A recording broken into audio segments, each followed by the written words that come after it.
Welcome to our channel எஸ்டேட்காரங்க சமையல். நம்மளோட சேனலை நீங்கள் ஃபஸ்ட் டைம் இப்போ தான் பார்க்குறீங்கன்னா மறக்காமல் நம்மளோட சேனலை சப்ஸ்கிரைப் பண்ணி வச்சுக்கோங்க. நம்ம இன்றைக்கி ஆவோலி மீன் ஃப்ரை பண்ணுறது எப்படின்னு தான் பார்க்க போகிறோம். அதுக்கு கொஞ்சம் மசாலா ரெடி பண்ணிக்கலாம். 5 பல் பூண்டு பொடிசாக கட் பண்ணி சேர்த்துக்கோங்க. ஒரு சின்ன துண்டு இஞ்சி அதையும் பொடியாக கட் பண்ணி சேர்த்துக்கோங்க. 2 தண்டு கறிவேப்பிலை, ஒரு 10 சின்ன வெங்காயம், குட்டி குட்டியான சின்ன வெங்காயம் கட் பண்ணி அதையும் சேர்த்துக்கோங்க. ஒரு 1/2 ஸ்பூன் அளவுக்கு சோம்பு, 1/2 ஸ்பூன் அளவுக்கு மிளகு, 1/4 ஸ்பூன் அளவுக்கு மஞ்சப்பொடி, 1/2 ஸ்பூன் இல்லாட்டி 3/4 ஸ்பூன் அளவுக்கு காரத்துக்கு தகுந்த மாதிரி வத்தல் பொடி சேர்த்துக்கோங்க. தேவையான அளவு உப்பு, லெமன், அதாவது ஒரு குட்டி லெமன் எடுத்து கட் பண்ணி அதோட சாறையுமே இதோடு சேர்த்து நல்லா ஃபைன் பேஸ்ட்டாக அரைச்சி எடுத்துக்க போகிறோம். நம்ம இந்த மசாலாவே அரைச்சி எடுக்கும்போது பச்சை மசாலாவே நல்லா மணமாக இருக்குங்க. இதை நம்ம அரைக்கிறதுக்கு முன்னாடி நம்ம மீனை க்ளீன் பண்ணி எடுத்து வச்சுருக்கோம். வாங்க, நான் இப்போ ஆவோலி மீன் 1/2 கிலோ மீன் எடுத்திருக்கேன். அதில் 3 பீஸ் இருந்துச்சு. அதை நல்லா க்ளீன் பண்ணி மசாலா சீக்கிரமாக பிடிக்கிற மாதிரி நல்லா வரை போட்டு எடுத்து வச்சுருக்கேன். அதுக்கு இப்போ இந்த மசாலாவை நம்ம மீனில் சேர்த்து நல்லா பெரட்டி விட்டுக்கலாம்.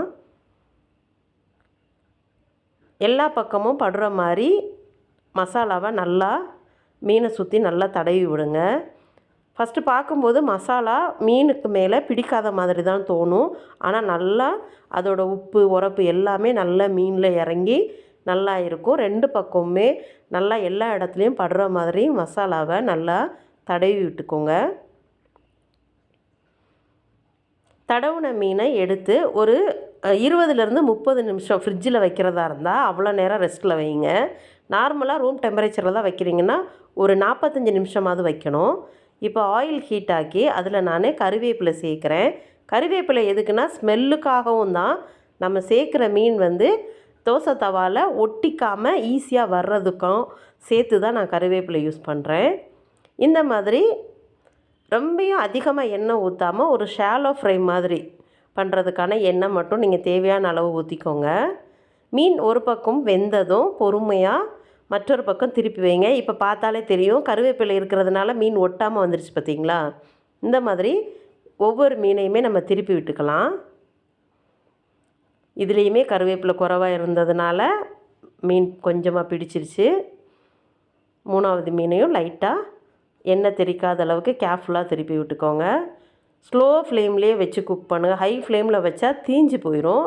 ஆனால் உள்ளே இருக்கிறது குக் ஆகாது. இந்த மாதிரி 2 பக்கமுமே நல்லா திருப்பி விட்டு எடுத்துக்கோங்க.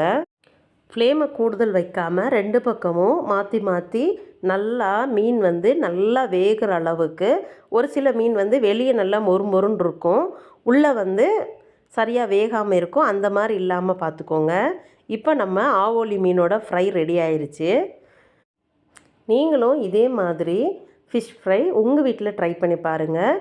ரொம்ப டேஸ்ட்டாக இருக்கும். சின்ன குழந்தைங்க கூட விரும்பி சாப்பிடுவாங்க. நம்மளோட சேனல் உங்களுக்கு பிடிச்சிருந்துச்சுன்னா மறக்காமல் லைக் பண்ணுங்கள், ஷேர் பண்ணுங்கள். தேங்க்யூ ஃபார் வாட்சிங்.